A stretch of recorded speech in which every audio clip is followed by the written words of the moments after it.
আবারও ভাঙন বিজেপি শিবিরে।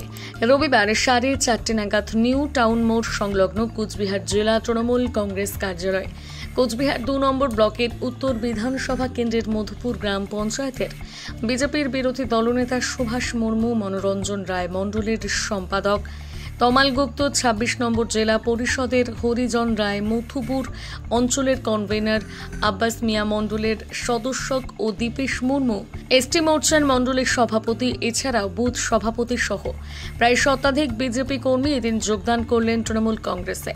এদিন তাদের হাতে দলীয় পতাকা তুলে দিলেন তৃণমূল কংগ্রেসের জেলা সভাপতি অভিজিৎ দে ভৌমিক। এদিনের এই যোগদান কর্মসূচির পর কি জানালেন জেলার সভাপতি অভিজিৎ দে ভৌমিক, আমরা শুনে নেব। কোচবিহার 2 নং ব্লকের উত্তর বিধানসভা কেন্দ্রের মধুপুর গ্রাম পঞ্চায়েত, এখানে খুব ভালো লড়াই হয়েছে গত নির্বাচনে। এখানে যারা বিরোধী দলে আছেন ভারতীয় জনতা পার্টির, তার বিরোধী দলনেতা গ্রাম পঞ্চায়েতের সুভাষ মুর্মু উনি আছেন, এবং তার সাথে মনোরঞ্জন রায় মণ্ডলের সম্পাদক তমাল গুপ্ত আছেন, উনি শক্তি প্রমুখ 26 নং জেলা পরিষদের, হরিধন রায় মধুপুর অঞ্চলের কনভেনার ভারতীয় জনতা পার্টির, আব্বাস মিয়া মণ্ডলের সদস্য, এবং দীপেশ মুর্মু উনি এসটি মোর্চার সভাপতি, মণ্ডলের সভাপতি।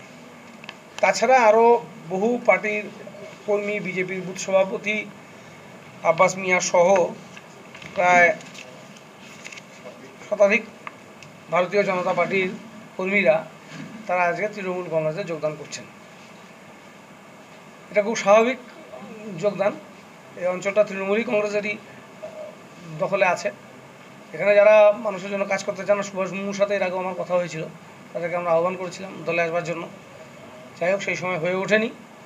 জেলা পরিষদের প্রার্থী শিখাদি আছেন এখানে, শিখা দাস, আমাদের জেলা কমিটির জেনারেল সেক্রেটারি শুভঙ্কর দে ছন্দ, এবং মধুপুর অঞ্চলের সভাপতি মেঘনাথ, গ্রাম পঞ্চায়েতের প্রধানের প্রতিনিধি তারা আছে, সুশান্ত আছে।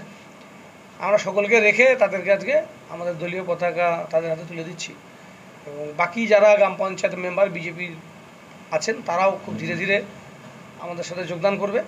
কাজের ক্ষেত্রে আমরা আগেও বলেছি, আবার বলছি, সমবন্টন নীতির মাধ্যমে সমস্ত বুথের মানুষ যাতে সমানভাবে কাজ পায় সেইভাবে ব্যবস্থা করতে হবে। গ্রাম পঞ্চায়েত সেভাবে পরিচালিত হবে।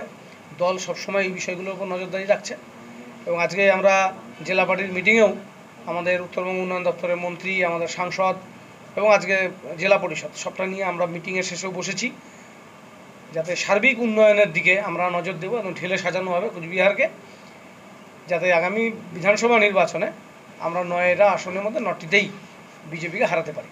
আমরা উত্তর বিধানসভা কেন্দ্র অর্থাৎ কোচবিহার 2 নম্বর ব্লক, এই উত্তর বিধানসভা কেন্দ্রের প্রতি আমাদের নজর বেশি, আমাদের সময় বেশি দিতে হচ্ছে, কারণ আমরা এই কোচবিহার জেলার 9টির মধ্যে 5টি বিধানসভা কেন্দ্রে অলরেডি আমরা জয়ী হয়ে আছি। নাটাবাড়ি বিধানসভা কেন্দ্রে আমরা 1200 ভোটে হেরেছি। যেটা আমরা বেশি ভোটে হেরেছি সেটা হচ্ছে, সবথেকে বেশি ভোটে হেরেছি উত্তর বিধানসভা। এখানে আমাদেরকে একটু বেশি এফোর্ট দিতে হবে। তার জন্য এই বিধানসভা কেন্দ্রের বিজেপির যারা গ্রাম পঞ্চায়েতের মেম্বার বা বিজেপির যারা নেতৃত্ব আছেন তাদেরকে আমরা যোগদানের ক্ষেত্রে বেশি প্রায়োরিটি দিচ্ছি। আজ কতজন পঞ্চায়েত সদস্য যোগদান করছে? আজকে শুধু সুভাষ মুর্মু, তার সাথে অঞ্চল নেতৃত্ব, অঞ্চলের কোর কমিটিটা যোগদান করছে। বিজেপির আর সেই অর্থে কিছু থাকলো না মধুপুরে, বাকি যে পঞ্চায়েতরা আছে তারা সব যোগ দেবে। একজন পঞ্চায়েত সদস্য, একজন সুভাষ মুর্মু।